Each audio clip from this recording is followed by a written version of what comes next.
रावणाचा वध करायचा होता, तेव्हा शिव परमपिता परमात्माने शिवशक्ती या दुर्गा माला प्रकट केलं आणि दुर्गाने काय केलं, अपनी शक्तियों से महिषासुर शक्तिशाली आसुर, तर अशा आसुराला त्यांनी काय, ह्या देवी देवतांना, हे देवतांना प्रकट व्हावं लागतं.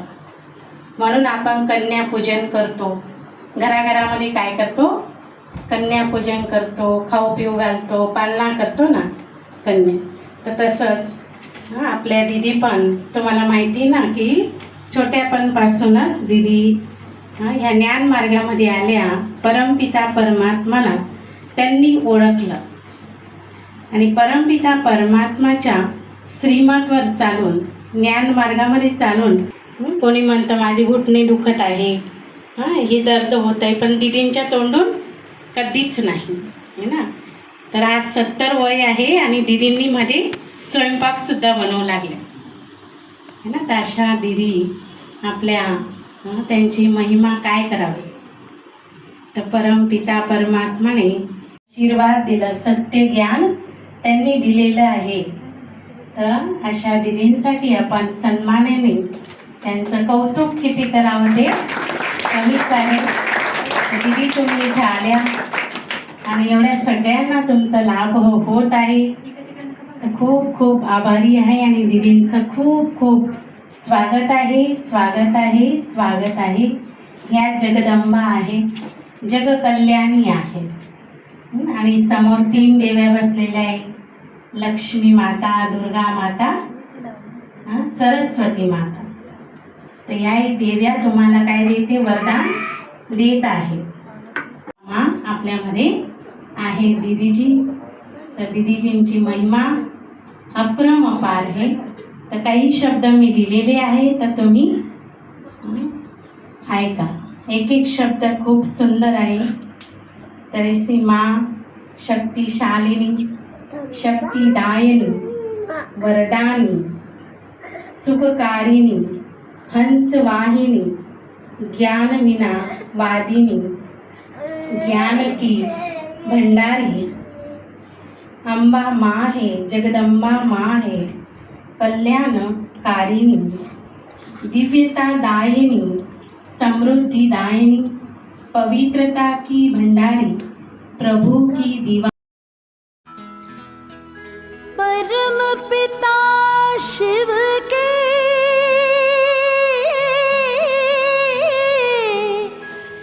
शिव शक्तियाँ गई,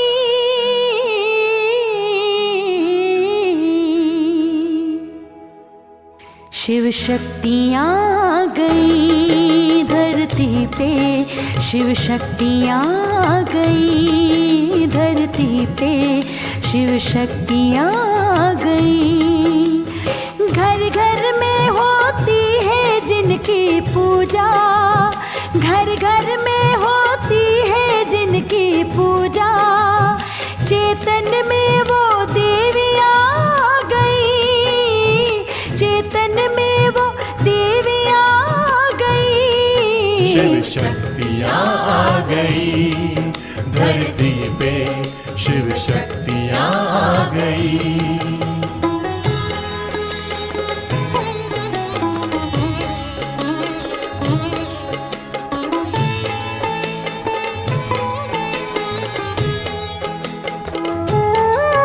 बन ज्ञान गंगा वो अमृत पिलाए, बन ज्ञान गंगा वो अमृत पिलाए, वो उमा बन के उमंग को बढ़ाए, वो उमा बन के उमंग को बढ़ाए, वो सर्व की प्यास बुझा रही है, वो सर्व की प्यास बुझा रही है. शिव शक्तियाँ आ गई धरती पे, शिव शक्तियाँ आ गई.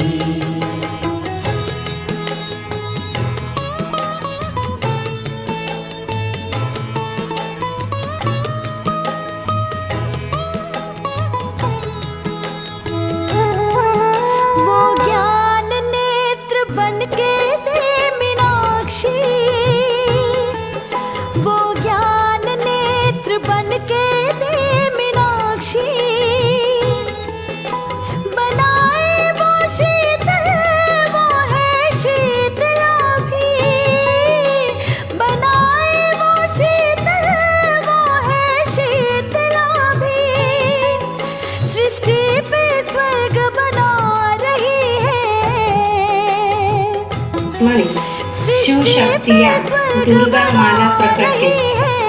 आणि दुर्गाने काय केलं? आपली शक्तियाँ शक्तियों आ से गई. महिषासुर शक्तिशाली आसुर, तर अशा असुराला त्यांनी काय, ह्या देवी देवतांना, हे देवतांना प्रकट व्हावं लागतं. म्हणून आपण कन्यापूजन करतो.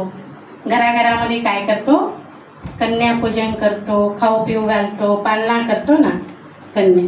तर तसंच आपल्या दिदी पण, तुम्हाला माहिती ना की छोट्यापणापासूनच दिदी ह्या ज्ञान मार्गामध्ये आल्या. परमपिता परमात्माला त्यांनी ओळखलं आणि परमपिता परमात्माच्या श्रीमतवर चालून, ज्ञान मार्गामध्ये चालून, कोणी म्हणतं माझी घुटणे दुखत आहे, हे दर्द होत आहे, पण दिदींच्या तोंडून कधीच नाही है ना. तर आज 70 वय आहे आणि दिदींनी मध्ये स्वयंपाकसुद्धा बनवू लागले है ना. तर अशा दिदी आपल्या त्यांची महिमा काय करावी. कुणाकुणाच्या घरामध्ये काय काय क्लास चालू आहे हो. तर ओम शांती. तर आज बघा, मी आपला अनुभव सांगतो. मी इथून गेल्यानंतर मी 93ला गेलो. तिथं कसा गेलो, काय गेलो बघा.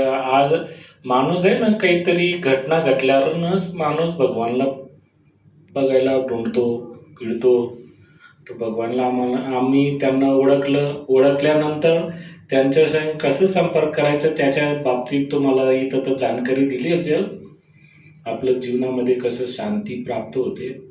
बघा, मी इथं राहत असताना मी 7 वर्षे म्हणा भक्ती केली होती. हरिपाठ, हरिमुखी म्हणा ते म्हटलं, परंतु घरामध्ये कधी शांती कधी आली नाही हो. भक्ती म्हणजे मी आपल्या आईवडील मला तरी सुद्धा 4 धामची यात्रा केली आहे ना. पंढरपूर, जेजुरी, देहू, आळंदी.